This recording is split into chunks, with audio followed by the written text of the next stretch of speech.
Barbara Fay Villareal was born the youngest of 4 kids on December 23, 1958 in Peru, Indiana, and grew up in nearby 12 Mile to a large, tight-knit family. On February 25, 1979, 20-year-old Barbara married Domingo Diaz Villareal. By the age of 27, she was working in the accounting department of DeGolyer and McNaughton in Dallas, Texas, and she and Domingo lived in the 3600 block of Colbath Street in Garland, Texas. Her closest friend, Lisa Nugent, described Barbara as sweet, kind, smart, and an all-around great friend.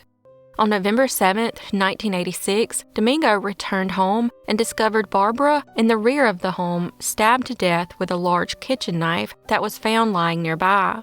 At 8:52 p.m., he asked a neighbor to call the police, indicating something was wrong with Barbara.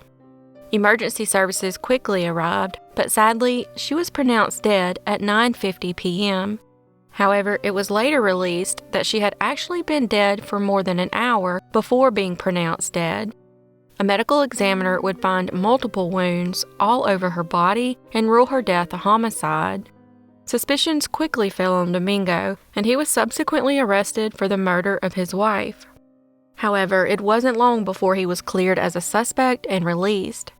DNA was then collected from the crime scene, but it would be 37 years before it would lead to her killer. Later, the DNA evidence was entered into the CODIS database, but there were no matches. Eventually, using advancements in DNA technology, investigators were able to hone in on an 86-year-old man by the name of Liboya Canales, who moved to Mexico shortly after Barbara's murder. They would also discover a secret about Barbara's husband. Domingo Villareal wasn't his real name. Instead, it was Jesus Canales, Liborio's brother. On July 18, 2023, Liborio was arrested in Lovington, New Mexico, not long after he crossed the Mexico border to celebrate his birthday with family members. During questioning, he confessed to the murder and revealed that it stemmed from a long-standing family dispute. Barbara's family is thankful for some long-awaited answers and are now just waiting for Liborio to be extradited back to Dallas so justice can finally be served.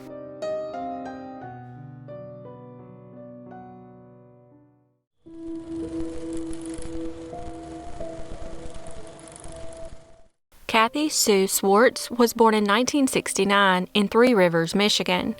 She was described as sweet and caring, and also a tomboy who loved hunting with her dad. At the age of 19, Cathy lived at Riverside Apartments on East Hoffman Street in Three Rivers, Michigan, with her 18-year-old fiancé, Mike Warner, and 9-month-old daughter, and they were making plans to marry in June of 1989. However, the wedding would never take place. On December 2, 1988, Mike returned home from work to find Cathy brutally murdered on their bedroom floor and her daughter in her crib unharmed. Cathy's killer had broken into the apartment, beat and sexually assaulted her before strangling and stabbing her to death. Strangely, Cathy's blood was found intentionally spread around the apartment. There were multiple messages in blood, but one in particular on the refrigerator read, "I was here." Investigators were also able to recover fingerprints and footprints from the scene. In the days after the killing, Mike gave police the name of a potential suspect, he and Cathy's childhood friend, Robert Waters. While they had grown apart over the years, he met up with Waters in 1988 while he was visiting the Three Rivers area. He then invited him over to his and Cathy's apartment about a month before the killing, and they all hung out for a few hours. However, he lived in South Carolina, so the police never questioned him. They then looked at an ex-boyfriend of Cathy's named Troy Daniel Schultes. 20-year-old Troy was then arrested and charged with first-degree murder. However, by December 8, the police had determined he wasn't involved, but still held him in jail for another 6 days. After the charges were dismissed and he was released, he sued the city, contending he was improperly searched, arrested, and wrongfully imprisoned. Over the years, a number of suspects emerged, including a female person of interest. While the woman was never officially named as a suspect, she was believed to have important information relating to it. Unfortunately, over time, leads dried up and the case went cold.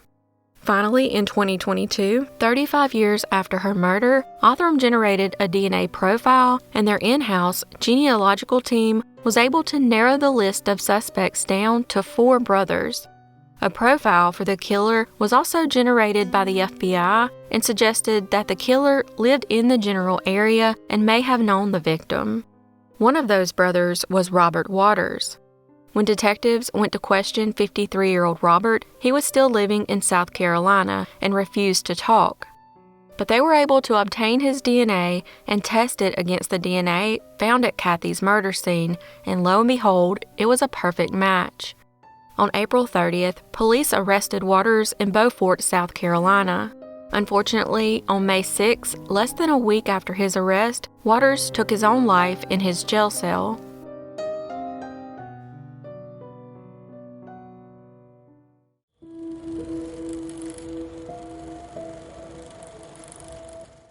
Joyce Lucille Mercer Casper was born on December 1, 1921, in Viola, Idaho. At the age of 65, Joyce lived in Boise and owned a Hallmark store in the Vista Village Shopping Center, where she often worked late-night hours. Those who knew her described her as vibrant and said her family and the community absolutely adored her. However, on October 13, 1987, tragedy would strike when she was discovered dead in her car near Day Drive and Robert Street, around 800 feet from her store. Her purse had been emptied and a credit card was missing. It was later determined that she had been abducted outside her shop in the early morning hours and then was sexually assaulted and murdered. Thankfully, male DNA was collected and preserved from the crime scene. During the initial investigation, detectives discovered a report made by Joyce weeks before her murder. She had described that a man about 17 to 25 years old with slicked back black hair had entered her store and tried to assault her but ran off.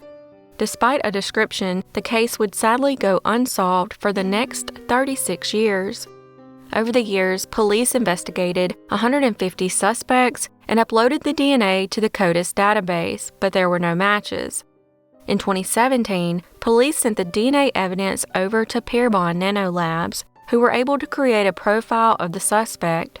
They determined the suspect was a Latino man with brown or black hair and brown or hazel eyes.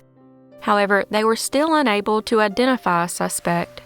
In 2019, a different detective assumed responsibility for the case and collaborated with Identifinders International.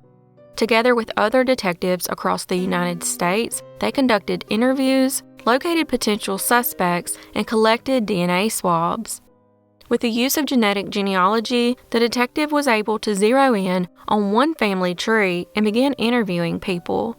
He had to be very meticulous because there were multiple potential suspects from the family tree, and they didn't want to accidentally tip off the actual killer. Finally, after speaking with multiple relatives, they learned of a half-brother that lived in Idaho. Investigators then located the man's children and his former wife, who had since moved to California. Unfortunately, his sons were homeless in Los Angeles, making it more difficult to track them down. But eventually, their hard work paid off, and they were able to obtain DNA samples from inside a Starbucks. The samples were then sent to Identifinders, who confirmed the DNA belonged to the children of Joyce's killer, Frank Rodriguez. Frank was born in Hartford, Connecticut in 1970 and would have been around 17 at the time of the murder. In the mid-1980s, he left Connecticut and moved with his family to Boise, Idaho. Sadly, he would never face justice because he died in 2007. Regardless, Joyce's children are relieved to finally have some long-awaited closure.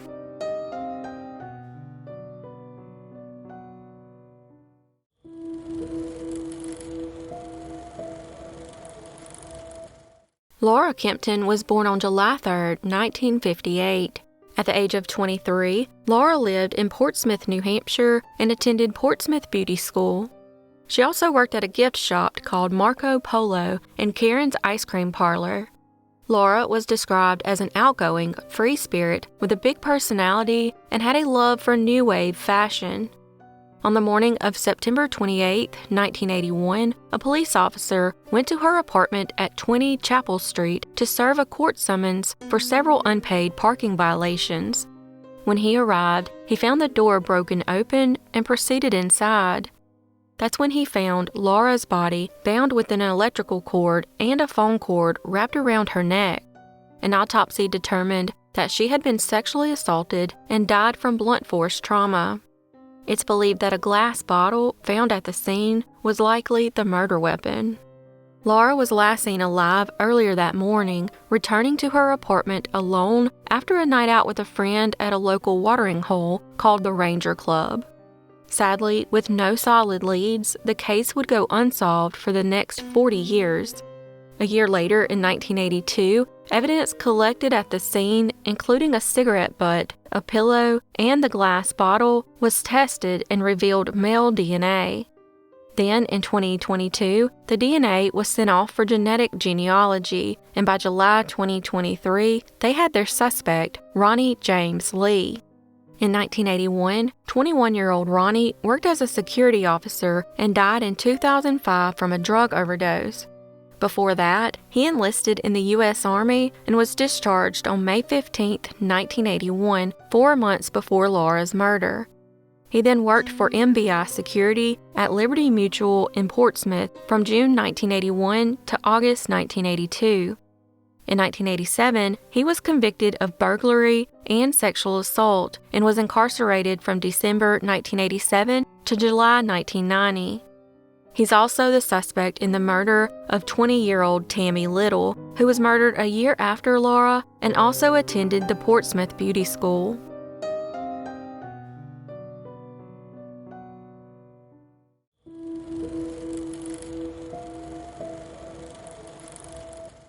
Todd Neal Lampley was born on March 25, 1979.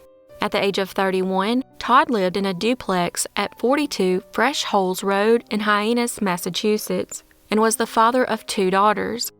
On February 27, 2011, around 10 p.m., Todd was shot and killed through his bedroom window. When the police investigated the crime scene, they discovered 3 shell casings, a black cell phone, and a sweet potato with a hole in it. Authorities believe the sweet potato had been used as a silencer.